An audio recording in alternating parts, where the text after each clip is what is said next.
Sometimes it feels like the sun will never rise, like the birds will never sing again. Believe in a power greater than what you are going through. When you don't know what to do, keep breathing. That's right. When you don't know what to do, just keep on breathing. From the City of Angels in Los Angeles and the Big Apple in New York City normally, but my co-host Adrian Gruber can't make it today, so forget about the New York part. I'm Dave, the Caregiver's Caregiver at caregiverdave.com, and we're coming to you live and on demand 24/7 on numerous syndicated radio and podcast networks on 26 global audio and video platforms like iHeartRadio, iTunes, YouTube, Spreaker, SoundCloud, Vimeo, Stitcher Radio, Blog Talk Radio, and a whole bunch more. In fact, we're voted to be number one caregiver podcast of the top 50 on Player FM. Very proud of that. Number two, caregiver podcast on FeedSpot out of the top 60, and number two on caringvillage.com. And we have an especially exciting show planned for you today. Living between miracle and despair, medicine and miracle, and how they intertwine. Dr. David Chotka is the founder and director of Spirit Equipped Ministries, an organization designed to help you grow your spiritual disciplines one small step at a time. His latest book, Healing Power is God's Idea, co-written with Reverend Dr. Maxine Dunham, right? You're almost right. How do you pronounce her name? Here's the book.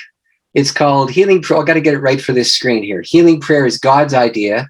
And it's a man by the name of Maxie Dunham. Maxie Dunham. This is not working very well. We should call him Max so that people don't. You could do that. That would do the job. Yes. Number one Amazon bestseller. Good for you. Before we get started, I want to take this moment to thank my last week's guest, Beating the Burnout Blues. Melanie Mullins is a cancer survivor, former registered nurse, successful entrepreneur, business management consultant, and now an author, and many, many more. And just a reminder, you can watch or listen to that interview and all our interviews, including this one, on our membership website, caregiverdave.com, or any of our 26 global networks I mentioned earlier. All right, enough of that. David, welcome to the Caregiver Dave Show. We're so excited to have you on. Thank you. It's a joy to be here. Oh, it's a joy to have you. And I always like to ask my guests, just who is David Chotka and why was he placed on this earth? Oh, well, there's lots of reasons for that. You should ask my wife. She'd give you a better answer than I would. But I'm a Christian pastor. I have been in the ministry since 1983. And I have been, I'm on this podcast in particular because I have a daughter who has special needs. And I'm also somebody who's on this podcast because I've seen the miraculous and I've seen despair and I've seen them side by side. And when you and I spoke together, we spoke about how there's this interplay between these two realities. Yeah. And I think that's common for a lot of people. But I've been a Christian pastor since 1983. In fact, I just did a special event right in the place where I started. Way back in 1983, I wound up going to a student ministry charge that I served there. And just up the street, I did a special event in the church. I got to visit where I started, so that was kind of fun. And where do you live? I'm living in Windsor, Ontario, and right on the border with the United States. In fact, if I'm 100 yards from the U.S. border, if I get out of my house and walk toward the border, I can stand on the Detroit River and look across the other side. Wow. Why don't you quickly tell us why you're a caregiver, how you became a caregiver? Because, you've got an amazing story, and you can always find someone who's got it harder off than someone else. And I don't know, in my opinion, you've got it pretty hard, but with God's help, we can do all things. Go ahead and let us know. Well, actually, the story starts when I married my wife. She had muscular dystrophy. Her mother had muscular dystrophy. Her sister had muscular dystrophy. And now her niece has muscular dystrophy. Oh, my. And the story started that way. And hey, the girl loved me. And I had to decide if at the end of my days I would push a wheelchair or if I'd find, I wouldn't pursue the relationship. And she was the first girl who ever just loved me as I was. Never met anybody like her. So, of course, we married. We had a son. That set my wife back considerably. We did not know that she had a congenital liver defect, and it caused her to lose significant ground. My son was supposed to be born blind, paralyzed, He was swimming in bilirubin. The bilirubin wasn't coming out of her liver. Her liver shut down when she was carrying our son. And all the medical team said, you might want to consider not having that child. It might imperil the life of your wife. Of course, it's one thing for a guy to be pro-life. It's when he's saying things, another thing for a woman who's carrying a child that could ruin her ability to live. And she is pro-life. And she said, whether I live or whether I die, I'm going to see this child born. And we did in fact have our son. And here was the miraculous thing. We had him 2 months early. And everybody expected that he would be 1 pound, that he'd be blind, that he'd be cerebral palsy. He was 4 pounds, 5 ounces. He came out with actually probably talking out of the womb. He had these big blue eyes, just like his mother. Wow. And he gazed at the doctors like this, and they all said, oh, he's got a big head. He looks just like you. At any rate, that started the life. My life lost a lot of ground. So we adopted our daughter. And what we didn't know when we adopted her was that our daughter had muscular dystrophy. Oh, wow. And it wasn't diagnosed until she was in grade 2. And she was 8 years old. And then we discovered that she had been adopted into a family with muscular dystrophy. So that's really how I think God knew that, right? Well, I believe there is this thing called providence. There is this thing called miracle. And there's this thing called despair. And they all intertwined on this one. Because in the course of, so my son actually manifested with the same muscular dystrophy as my wife. And so I was pastoring a church and trying to make a living. And I don't know if you know this, pastors are not usually multimillionaires. Yeah, I've heard. The first churches that I served didn't pay very well. The last 2 that I served gave me a decent wage. But by then, and I'm still got a mortgage on my house because my wife could not work because she was giving care to my son and my daughter. And my daughter manifested with muscular dystrophy. She was a professional teacher. She could not become a teacher and give care to our daughter at the same time. In fact, my daughter is now in the special needs program at St. Clair College here in Windsor, learning how to cook. She has the intelligence of a grade 3-year-old, even though her body is 23. And so we have to be careful with this. But I mean, I have to tell you this. I've seen the miraculous. My wife was cured of muscular dystrophy when we had a visiting bishop come to my church. My congregation was going overseas because North Uganda had been ravaged by 2 madmen, Idi Amin and Joseph Kony. I don't know if you know any of the history there, but it's not pretty. It's not pleasant. I don't want to go into the details. But it had been a war zone for fully 20 years.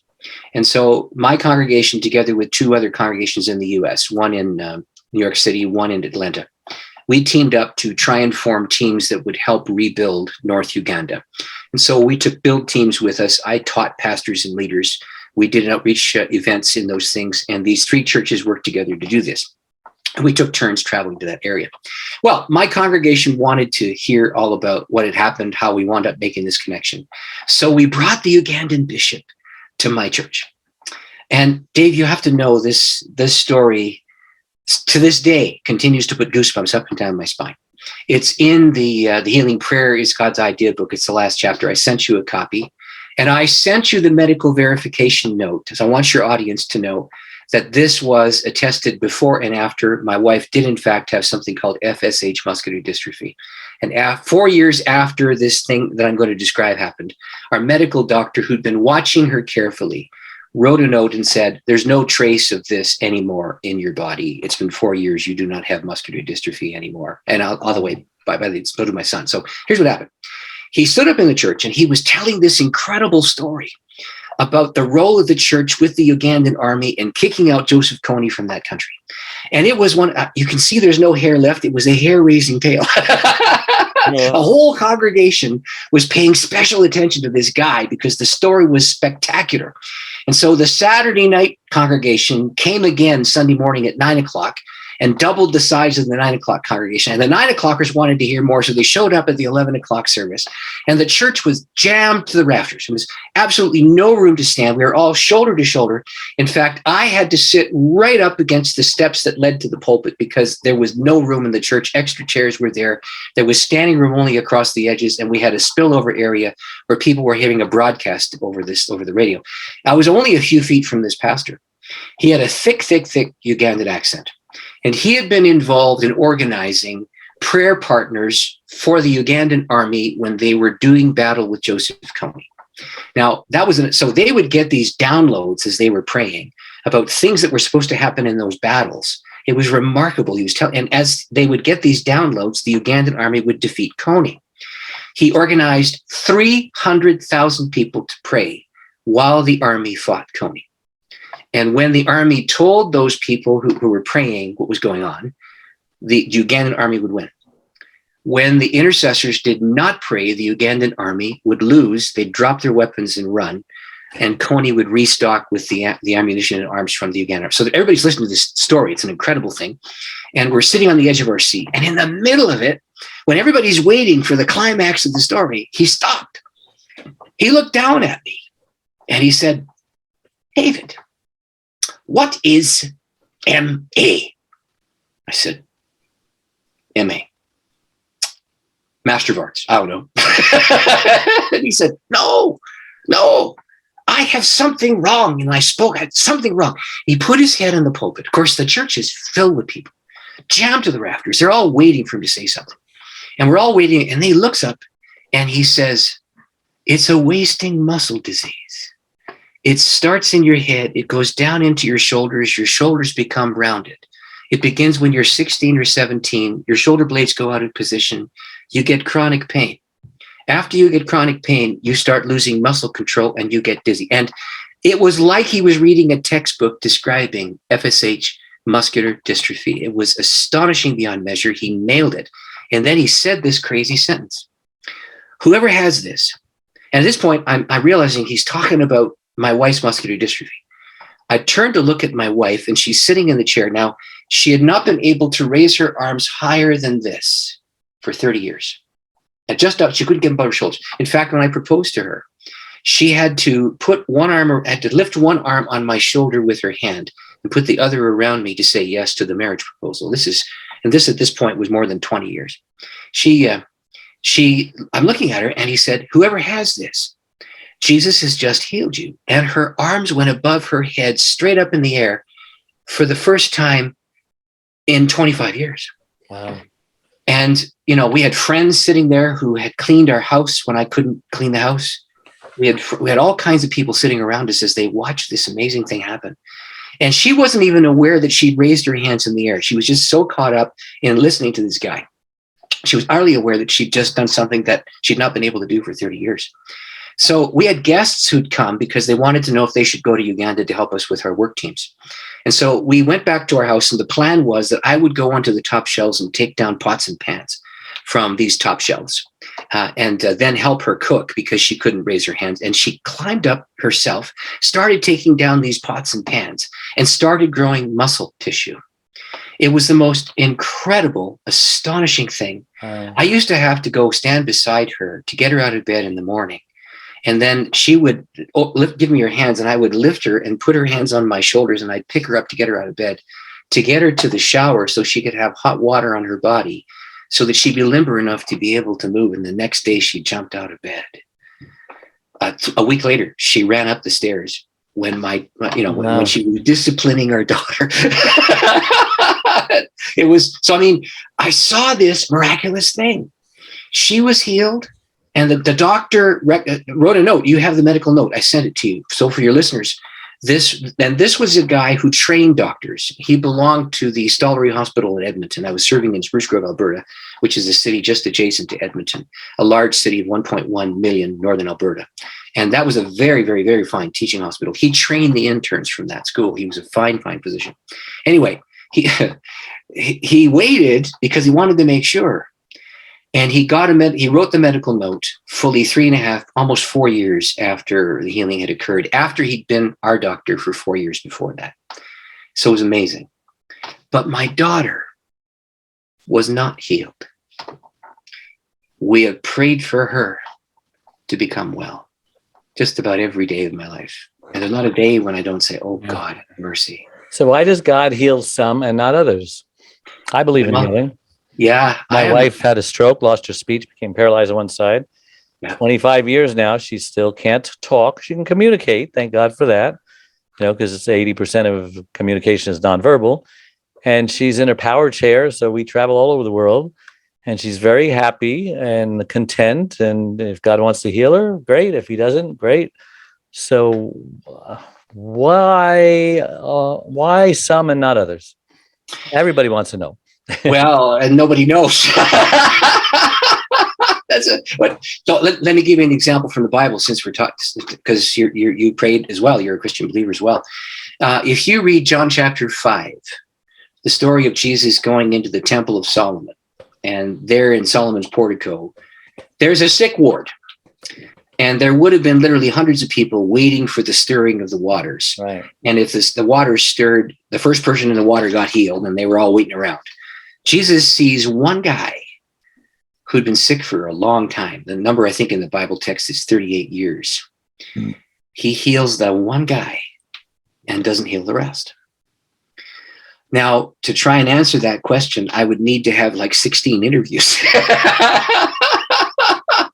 What I can say to you is there is this thing called miracle, and there is this thing called holy mystery. And the two of them have to be held in creative tension all the time. And I have stopped trying to answer the question you have just asked, because I don't see the answer inside the pages of Scripture, and I don't see it in the readings of church history. I see people attempting to say it, and sometimes the answers are cruel or misinformed. Sometimes they're unintelligent. Sometimes there's principled reasoning involved in answering the question. But when the day is done, you have miracle and you have despair inside this thing called the fallen creation, and they're side by side. And the way I say this pastorally, in fact, let me just tell you what just happened 2 weeks ago. I was in northern Saskatchewan doing a conference in a church. And actually, as it turned out, it was 30 miles from where I started off as a student pastor in a town of 200 people. So I got to visit my old startup place, et cetera, et cetera. And there's nothing there. That 40 years ago, I started there. And I went back to that church, and the town is almost closed. The church is gone. So it was a very kind of despairing thing. But the town up the street, Tisdale, was still there. So there was a lady there in a wheelchair. And this is as fresh as 2 weeks ago, and I got a note from her yesterday. So this is as current as it gets. She had a spinal surgery 7 years ago. Something went wrong in the spinal surgery. Her back was damaged. Her spine got distorted and twisted. And she started to have chronic pain 24/7 from the moment that surgery ended. She was in an electric scooter.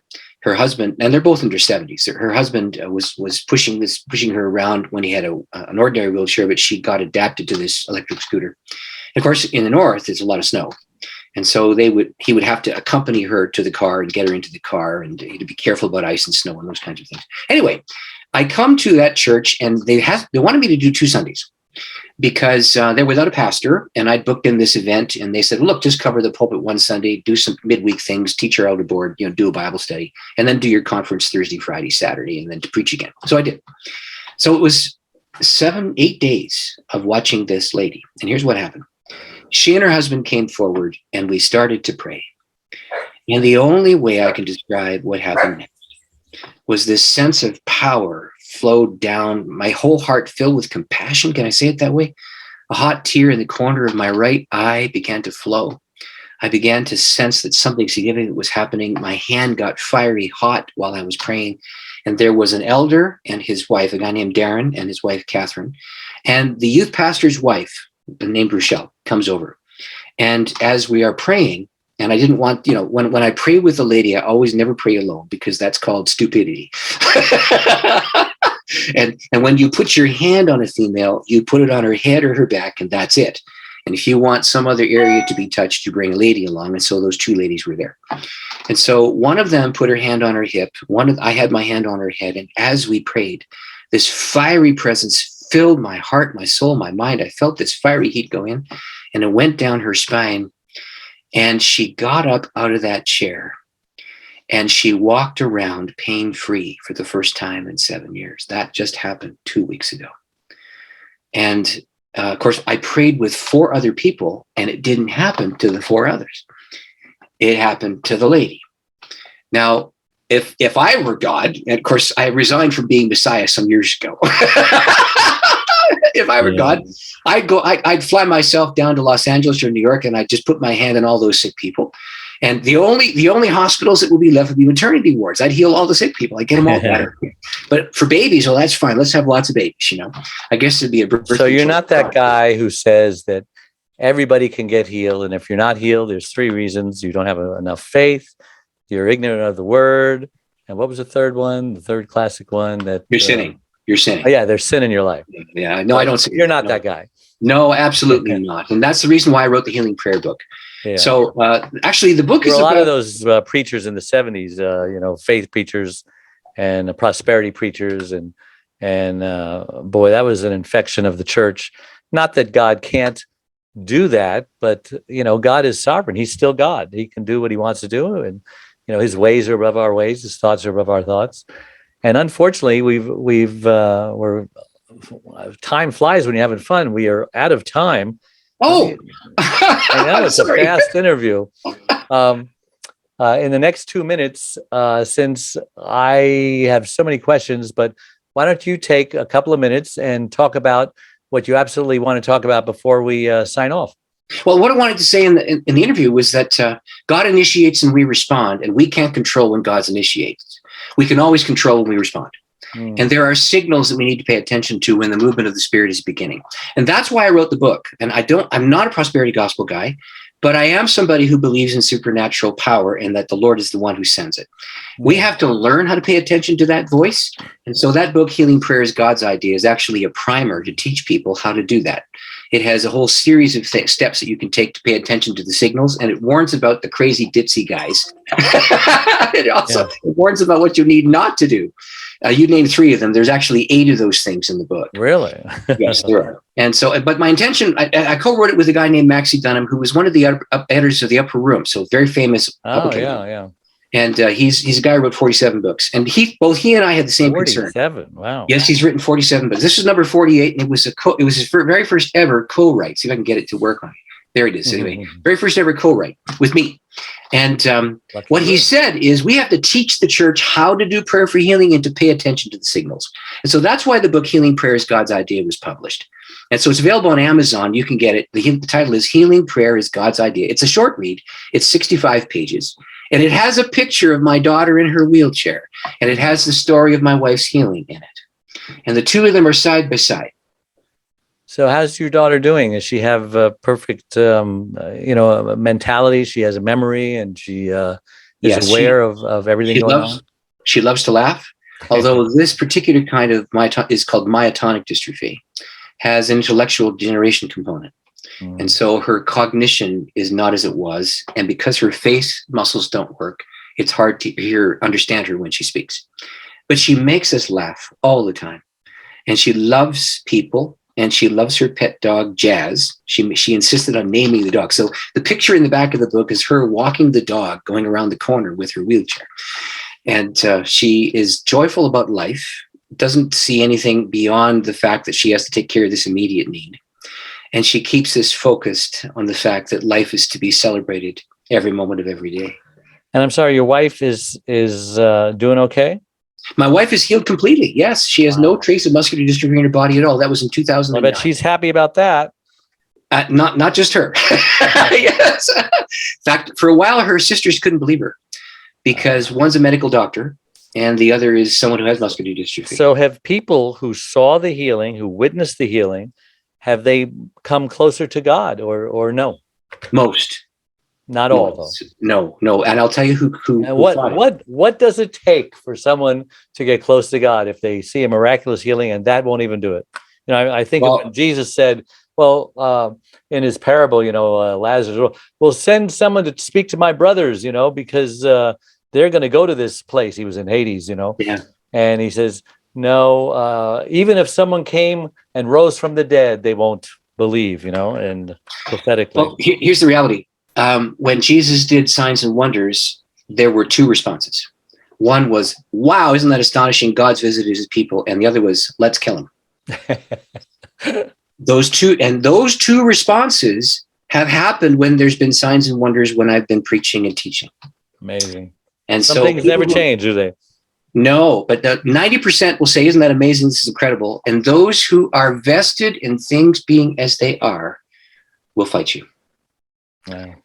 And And those who have people who have not been healed and don't understand and want to believe in God, but believe in a God who did it yesterday but not now, will fight you because it means God's not just.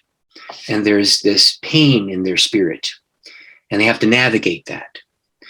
And maybe we should do another interview. I feel like I'm just getting started. Yeah.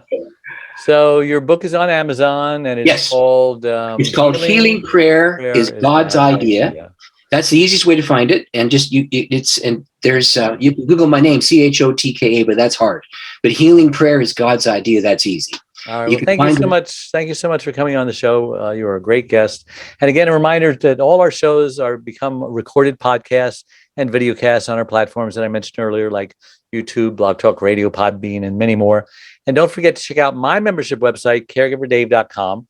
It's a free membership support community with lots of tools, resources, free gifts, as well as a Facebook page with the same name. And please click the like button on whatever platform you're watching or listening to this interview on, because it helps Google with their algorithms so that more caregivers can watch the show. And thank you again for making us the #1 caregiver podcast on the internet. And until next week, thank you so much, and God bless you. Bye-bye. Dave Nasani, the Caregiver's Caregiver, has just released his 6th book entitled It's My Life Too, Thrive to Stay Alive as a Caregiver. It was specifically written for caregivers who know they should be putting their needs first, but just don't know how. Dave is the sole caregiver to his wife, Charlene, since 1996. He knows firsthand what caregivers are going through, because he is one. He now speaks all across the country, offering caregivers his amazing caregiver support package. Even the airlines tell us that in the event of an emergency, to put your oxygen mask on first, before you help your child with their mask. They know that those who don't heed their advice often black out, thus becoming unable to help either themselves or their child. And caregivers are exactly the same way. It's My Life Too, Thrive and Stay Alive as a Caregiver, will help caregivers who are neglecting their sleep, diet, and social life, and learn to put their needs first. Pick up your copy today or buy one for your special caregiver, on sale everywhere and at caregiverdave.com. Anytime we suffer loss, we grieve. And a lot of people don't realize what even the grief process is. But it could be 5 to 7 steps ranging from denial, I don't believe this is happening, anger, oh my gosh, I'm so upset this is happening, to a form of bargaining, how can I get out of this, to depression, which is a very serious thing because that often leads to suicide. And then finally, after you realize you have no more control over your situation and you're totally okay with the new normal that it brings, that wonderful, wonderful place called acceptance.